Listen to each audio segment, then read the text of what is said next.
Je reçois aujourd'hui, dans le cadre de cette entrevue, Marie-Claude Lalonde, qui est directrice nationale de l'aide à l'Église au Canada. Bonjour Marie-Claude.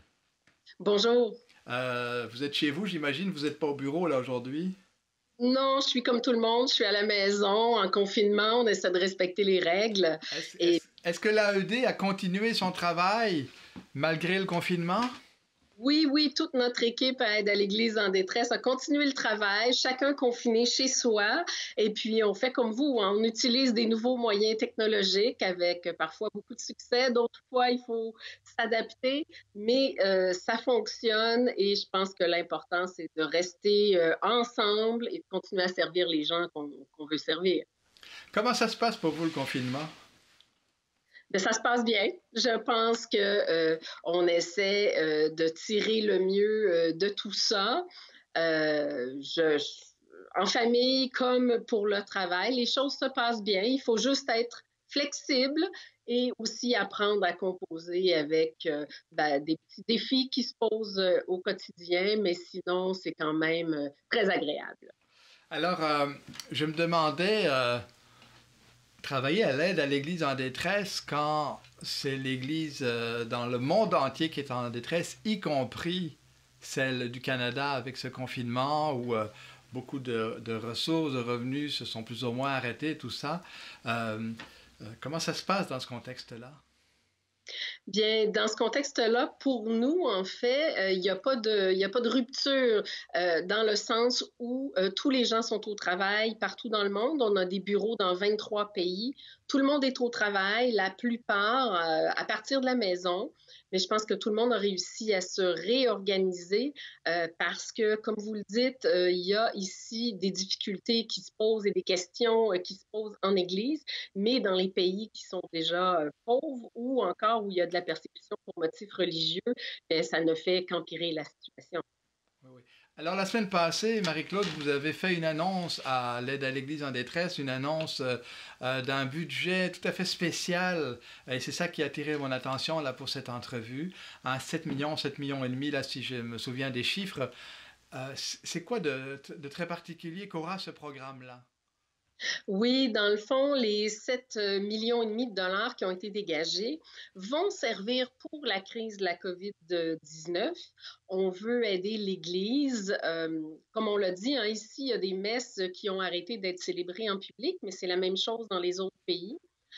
Sauf que là, on se retrouve avec des prêtres qui n'ont aucune source de revenus et ailleurs, c'est pas toujours comme chez nous où il y a un certain filet social. Donc, eux se retrouvent devant rien. On a aussi les religieuses qui, la plupart, ben, enfin, dans une grande proportion, sont enseignantes et donc le salaire d'enseignante ne rentre plus. C'est la même chose pour elles, c'est difficile. Nous, on s'est dit qu'il fallait qu'on aide l'Église, les prêtres, les religieuses, enfin tout le personnel d'Église, qu'il fallait qu'on les aide pour leurs besoins de base, pour ceux qui en auraient besoin, hein, se nourrir, on le sait, on ne peut pas passer outre, parce qu'on veut que l'Église puisse répondre présente pour aider les gens qui vont souffrir à cause du coronavirus et à cause de la situation sociale que ça cause. Il faut savoir que quand les choses vont mal, bien souvent dans d'autres pays, le réflexe est d'aller cogner à la porte de l'Église parce qu'on sait qu'on va être accueilli. Et c'est le cas des chrétiens, mais des non-chrétiens également. Et on veut que ces gens-là puissent être sur le terrain pour offrir du soutien spirituel, bien entendu, mais on le sait, l'Église, c'est aussi l'école, c'est aussi les dispensaires, et donc il y a beaucoup de services pour les personnes âgées, de soupes populaires qui doivent continuer parce que c'est déjà des pays où les gens ont de grandes, grandes difficultés. Alors imaginez si tout ça cesse du jour au lendemain. Alors, on s'est dit que c'était de notre devoir de continuer de les aider, malgré notre situation à nous qui peut être difficile.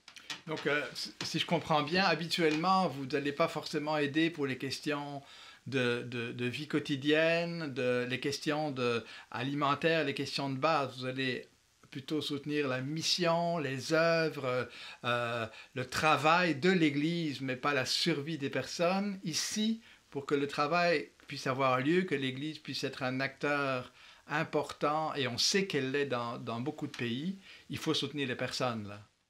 Absolument, il faut absolument soutenir les personnes. Je pense que c'est primordial parce que ce sont elles, ces personnes-là, qui vont être sur le terrain, qui vont répondre aux besoins. Ici, on a bon, on peut penser que ça fonctionne pas très bien, mais on a des services médicaux, on a des services sociaux, on a des services pour la petite enfance, et ce sont toutes des choses qui n'existent pas dans les pays très pauvres. Et c'est l'Église qui assure tout ce soutien-là, qui scolarise les enfants pauvres.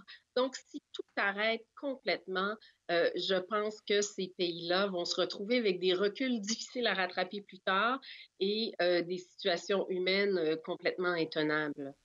Oui, alors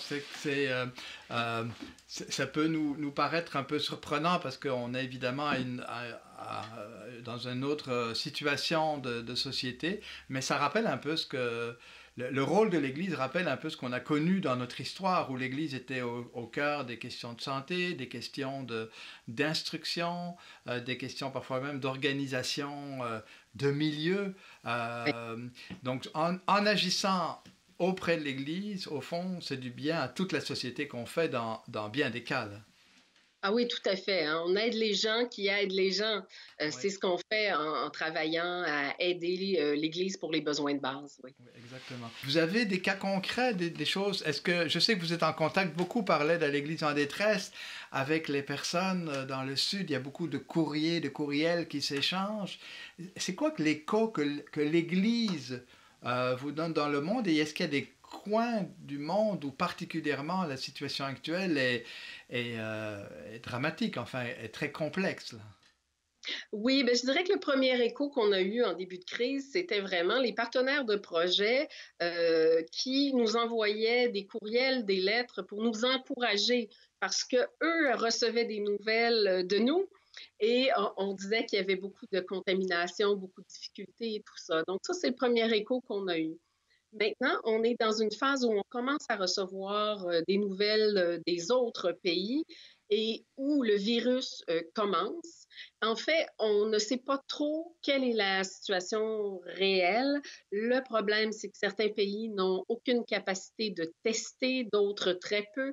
Donc, même si les chiffres semblent encourageants, je pense en particulier à l'Afrique, qui est peut-être même une bombe à retardement, là, euh, si les chiffres paraissent encourageants, je ne suis pas certaine que la situation sur le terrain soit aussi encourageante. Ils ont des moyens bien, bien limités de venir à bout de la crise. Donc, je pense qu'il faudra qu'on soit là à leur côté.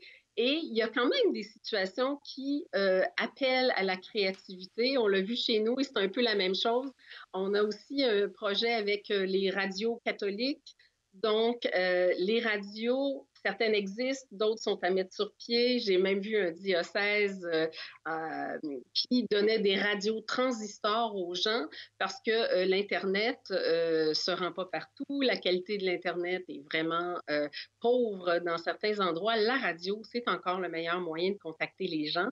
Et l'Église veut utiliser la radio pour donner du soutien spirituel, des émissions religieuses aux fidèles, mais aussi pour aider à la diffusion de conseils de santé et pour l'école, pour faire l'école aux tout petits, donc pour s'assurer que l'année scolaire ne soit pas complètement perdue. Mais les nouvelles qui nous parviennent sont quand même des fragments de ce qui se passe vraiment.